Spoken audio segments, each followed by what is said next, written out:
Chennai தேனாம்பேட்டையில் mayor Sundar Rao சாலையில் மழைநீர் மற்றும் கழிவுநீர் சூழ்ந்துள்ளதால் வாகன ஓட்டிகள் மற்றும் அப்பகுதி மக்கள் கடுமையான சிரமத்திற்கு ஆளாகின்றனர். இதுகுறித்து அப்பகுதி மக்களிடம் நமது செய்தியாளர் ஹரீஷ் நடத்திய கலந்துரையாடலை தற்பொழுது பார்க்கலாம். சென்னை தேனாம்பேட்டை காமராஜர் அரங்கம் பக்கத்தில் இருக்கக்கூடிய இந்த சாலை முழுவதும் மழைநீர் சூழப்பட்டிருக்க காட்சிகளை நம்மால் பார்க்க முடிகிறது. அதற்கு உதாரணமே இந்த பகுதியில் ஒரு மழை பெய்த காரணத்தால் இந்த பகுதி முழுவதும் மழைநீர் சூழப்பட்டிருக்கிறது. இதற்கு தீர்வு காரண விதமாக மாநகராட்சி தரப்பிலிருந்து இங்கே இருக்கக்கூடிய இந்த வடிகால் பணி அந்த மேனுவல்களை திறந்து விடப்பட்டிருக்கிறது. அதனால் இங்கே இருக்கக்கூடிய அந்த மழைநீர் அனைத்தும் அந்த வடிகாலில் போய் சேரும் என்று நினைத்து தான் தெரிந்திருக்கப்பட்டிருக்கிறது. ஆனால் அந்த வடிகாலில் இருந்து அங்கே இருக்கக்கூடிய அந்த கழிவு நீரும் சேர்ந்து இந்த பகுதியில் வெளியேறும் காட்சிகளே பார்க்க முடிகிறது. அதற்கு உதாரணமே அந்த பகுதியில் திறந்து வைக்கப்பட்டிருக்கக்கூடிய அந்த மூடி தான். மேலும் இந்த வழியாக அதை நடந்து செல்லக்கூடிய குறிப்பாக மாலை நேரம் நெருங்கி வரும் பொழுது இந்த மாணவிகள் அவர்கள் பள்ளி முடித்து வீடு திரும்பும் பொழுது இந்த வழியாக நடந்து செல்லும் பொழுது அவர்கள் நடைமேடையில் நடந்து செல்ல தான் பார்க்க முடியும். ஏனென்றால் சாலை முழுவதும் மழைநீர் சூழப்பட்டிருக்கிறது. அதனால் நடைமேடையில் நடந்து செல்லும் பொழுது இந்த நடைமேடையில் அந்த மேனுவல் திறந்திருக்குவதே அதுவே அந்த மாணவிகளுக்கு ஒரு இடையூறான ஒரு ஆபத்தான விஷயமாக தான் பார்க்கப்படுகிறது.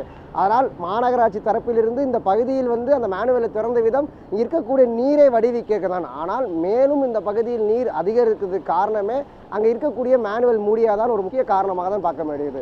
மேலும் இங்கே இருக்கக்கூடிய பொதுமக்களிடமே இந்த பகுதியில் எவ்வளவு நேரமாக மழைநீர் சூழப்பட்டிருக்கிறது என இந்த பகுதியில் இருக்கக்கூடிய மக்களிடமே கேட்டு தெரிந்து கொள்வோம். 56 வருஷமாக இங்கே தான் இருந்த Kamarajar back side housing board எல்லாம் சன்பிளாஸ் ஃபஸ்ட்டு சன் தேட்டருது. இப்போ சன் பிளாஸாக மாறி போச்சு. அப்போ தண்ணியெலாம் நிற்காது. இப்போ ரொம்ப பள்ளமாக இருக்குது. கொஞ்சம் மேடு தூக்கி விடுங்க. எங்களை சன் தேட்டர் இருக்க சொல்ல அங்கே டீ பிஸ்கட் விற்றுந்தோம். இனிமேல் கண்ணையர் விட்டாங்க பெரும்பாகத்துக்கும். இப்போ நான் சன் பிளாஸாவில் ஒரு பஜாஜ் கம்பெனியில் வேலை சேர்ந்தேன். வேலையில் தான் இருக்கிறேன். இவங்க பேட்டி கேட்டாங்க. உண்மையாக சொல்கிறேன். நான் அதான் சொல்கிறேன். ஒரு 3/4 மணி நேரம் பேசும் சார். அவன் தான் முட்டி ஃபுல்லாக தண்ணி சார். இங்கே நீ கொஞ்சம் மேடு தூக்கி விடுங்க சார். இந்த ரோடு ஒரு ஆட்டோ கூட நிற்க முடியல சார். இங்கே அதெல்லாம் காவெல்லாம் எடுக்கிறது இல்லை சார். சும்மா வராங்களா, வேலை செஞ்சாங்களா, அப்படி போயினே இருக்காங்க. உள்ள ஆட்டில் எடுக்க மாட்டுறாங்க, மேலே மட்டும்தான் எடுக்கிறாங்க. நான் உண்மையாக தான் சொல்கிறேன். அதெல்லாம் ஒரு 45 வருஷம் முன்னெல்லாம் கிடையாது. இப்போ தான் டவுன் ஆகி போச்சு இந்த ஏரியா. அதனால் தண்ணி நிற்குது. ஒருத்தர் கூட நடமாட முடியல.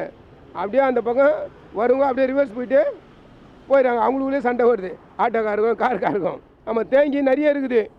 ஃபஸ்ட்டு இந்த ஜிஎன் செட்டரோட மேடு தூக்கி விடுங்க சார். தண்ணி மரங்க பார், அது இதில் பெரிய பள்ளம் ஒன்றுக்குது. அதை டிக்ளேர் பண்ணுங்க ஃபஸ்ட்டு. அது பண்ணால் தான் தண்ணி நிறைய ஓடும். மாநகராட்சி முன் இங்கே இருக்கக்கூடிய அந்த நீரை உடனடியாக அகற்ற வேண்டும் என இந்த பகுதியில் இருக்கக்கூடிய மக்கள் எதிர்பார்க்கப்படுகிறார்கள். நியூஸ் 7 தமிழ் செய்திகளுக்காக ஒளிப்பதிவாளர் சந்திரனுடன் செய்தியாளர் ஹரீஷ் மனோகரன்.